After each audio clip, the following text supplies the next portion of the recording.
Hi friends, welcome to the law diaries. నేను ఇప్పుడు చెప్పబోయే సెక్షన్ ఐపీసీ 97. ఈ సెక్షన్ను బిఎన్ఎస్ 35గా మార్చారు. ఈ సెక్షన్లోకి వెళ్ళబోయే ముందు కొంచెం మా ఛానల్ సబ్స్క్రైబ్ చేసి బెల్ ఐకాన్ ఆన్లో పెట్టి కొంచెం మా వీడియోని లైక్ చేస్తే మాకు కొంచెం బూస్టప్గా ఉండదు. దయచేసి సబ్స్క్రైబ్ చేయరా ప్లీజ్. ఇప్పుడు ఈ సెక్షన్లోకి వెళ్దాం. ఈ సెక్షన్ ప్రకారం మామూలుగా అయితే ఆత్మరక్షణ అనేది వేరే ఒక వ్యక్తిని కొట్టడం కానీ లేకపోతే చంపడానికి చూసినప్పుడు కానీ అది అవతల వ్యక్తి ప్రతిఘటించి, అంటే ఆత్మరక్షణ కోసం చంపుతాడని తెలిసినప్పుడు అతని ఆత్మరక్షణ కోసం అతను చంపినా కానీ నేరం కిందకు రాదు. అదేవిధంగా ఎవరైనా వ్యక్తి కొట్టడానికి వచ్చినప్పుడు అతను కొట్టాలని చూస్తున్నాడని తెలిసి ఇతని ఆత్మరక్షణ కోసం అతని మీద దాడి చేయడం కూడా నేరం కింద రాదు.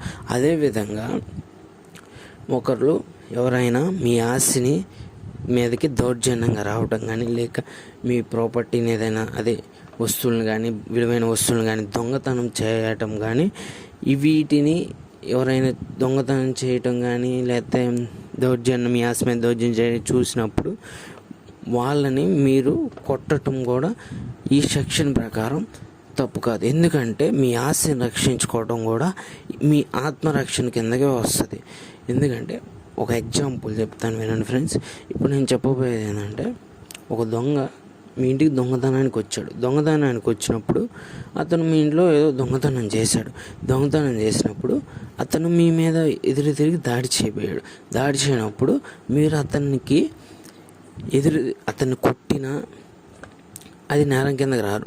అదేవిధంగా అతను నిరాయుధుడయ్యాడు, కానీ ఆ పరిస్థితుల్లో మీరు అతను దొంగతనం చేశాడని ఉద్దేశంతో అతన్ని కొట్టినప్పుడు ఏంటంటే అది కూడా శిక్ష కిందకి రాదు. ఎందుకంటే మీ ఆత్మరక్షణ కోసం మీ ప్రాపర్టీ తీసుకొని వెళ్ళిపోతున్నాడు అనే ఉద్దేశంతో మీరు అతన్ని కొట్టారు, అంతేగాని అది ఆత్మరక్షణ కిందకు వస్తుంది, కానీ అది నేరం కిందకి రాదు. అదేవిధంగా ఆ దొంగ నిరాయుధుడయ్యి, అంటే ఎటువంటి వెపన్స్ లేకుండా ఉండి అతను నన్ను కొట్టొద్దు, నేను తప్పు చేశాను అని మిమ్మల్ని ప్రాధేయపెడితే, అంటే మిమ్మల్ని రిక్వెస్ట్గా అడిగితే అప్పుడు మీరు అతన్ని అయినా కొట్టి అతని కాలు విరగడం కానీ, చెయ్యి విరగడం కానీ, లేదా అతని దెబ్బలు తగిలేటట్టు చేస్తే అది శిక్ష అవుతుంది.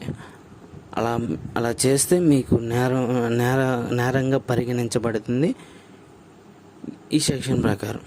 ఇంకో ఎగ్జాంపుల్ ఏంటంటే, ఒక వ్యక్తి ఒక పొలం ఉంది. ఆ పొలంలోకి కొంతమంది దొంగలు కానీ దుండగులు కానీ, లేదా ఆ పొలాన్ని నాశనం చేయని ఉద్దేశంతో కొంతమంది వ్యక్తులు వచ్చి ఆ పొలాన్ని నాశనం చేశారు. ఆ సమయంలో ఆ పొలం ఒక వ్యక్తి ఆ దుండగుల్ని కొట్టినా అది నేరం కిందకి రాదు. ఎందుకంటే ఆ ప్రాపర్టీని వాళ్ళు నాశనం చేయడానికి వచ్చారు, అంటే అతను ఆస్తి నష్టపోతున్నాడు. ఆ సమయంలో వాళ్ళని ఎదుర్కోవటానికి వాళ్ళ మీద తిరిగి దాడి చేశాడు. ఆ సమయంలో అది నేరం కిందకి రాదు. ఓకే ఫ్రెండ్స్, ఈ సెక్షన్